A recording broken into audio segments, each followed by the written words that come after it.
Board ആക്റ്റൊക്കെ നടത്തുന്ന ആളാണ്. UC കോളേജിലെ വളരെ പണ്ഡിതനായ എല്ലാവർക്കും സ്വീകാര്യനായ ഒരു അധ്യാപകരെ പരിഹസിച്ചുകൊണ്ടെന്ന് പറഞ്ഞാൽ പോരാ, മുറിപ്പെടുത്തുന്ന രീതിയിൽ ഇദ്ദേഹം ഒരിക്കൽ മിമിക്രി അവതരിപ്പിച്ചു എന്നുള്ളതാണ് ചരിത്രം. അത് ഈ അധ്യാപകരെ വ്യക്തിപരമായിട്ട് വളരെ വേദനിപ്പിച്ചു.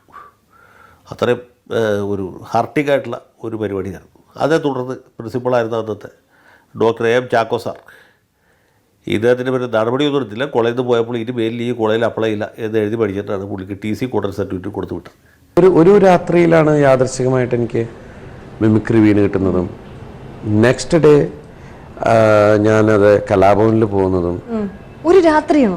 ഒരു രാത്രിയിലാണ് ഞാൻ നേരം വെക്കുമ്പോൾ ഒരു അടുത്ത ഈവനിങ്ങിൽ ഞാൻ മിമിക്രി ആർട്ടിസ്റ്റ് ആവുന്ന പോലത്തെ ഒരു ഗോഡ്സ് ഗിഫ്റ്റ് എന്നൊക്കെ പറയില്ലേ. ശരിക്കും നിങ്ങൾ സ്വയം പ്രൊഡ്യൂസ് ചെയ്യേണ്ടത് നിങ്ങളുടെ കഥ.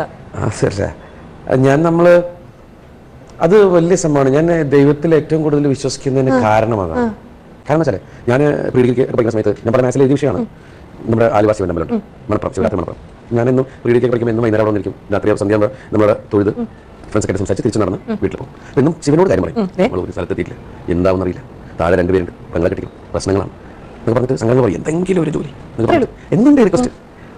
അങ്ങനെ ഒരു സുപ്രഭാതത്തിൽ. അപ്പോൾ അതിന് മുമ്പേ ഞങ്ങളുടെ റിലേഷൻ ഉണ്ട്. കാരണം ഞാനൊരു 4ാം ക്ലാസ്സിലൊക്കെ പഠിക്കുന്ന സമയത്ത് എൻ്റെ ഈ ശിവനമ്പലത്തിൽ വീട് വഞ്ചിക്ക് ഞാനിങ്ങനെ സ്കൂളിൽ പോകും.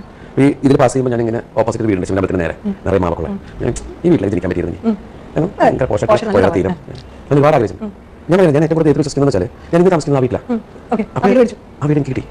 അപ്പോൾ എപ്പോഴും നമ്മൾ ഇതിനൊക്കെ പഠിക്കേണ്ടത് ഡിമാൻഡ് എന്ന് പറയുന്ന സാധനം അത് നാച്ചുറലി ഇപ്പോൾ രാത്രി വീണ് കെട്ടി എന്ന് പറഞ്ഞാൽ എനിക്ക് അത് ഇപ്പോഴും വിശ്വസിക്കാൻ പറ്റില്ല. അതെ, എനിക്കും വിശ്വസിക്കാം. ഞാൻ തിരിഞ്ഞു നോക്കുമ്പോൾ പക്ഷേ അതിനുശേഷം ഇപ്പം ഞാനത് പിന്നീട് പ്രൊസീഡ് ചെയ്യും അങ്ങനെ കൊണ്ടുപോകുന്നില്ല. എന്ന് വെച്ചിട്ടുണ്ടെങ്കിൽ ഇപ്പം ഞാൻ ഇമിറ്റേറ്റ് ചെയ്യാൻ ശ്രമിക്കാറില്ല.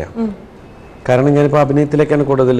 അത് കാരണം മറ്റുള്ളവരുടെ മാനേഴ്സ് ഒന്നും കാണുന്നുണ്ടെങ്കിലും ഇതാവില്ല. കാരണം അത് ചിലപ്പോൾ എൻ്റെ അഭിനയത്തിനെ കൂടുതൽ കുഴപ്പിക്കണം. കാരണം എൻ്റെ അഭിനയത്തിലൊക്കെ തുടക്കകാലത്ത് അങ്ങനെ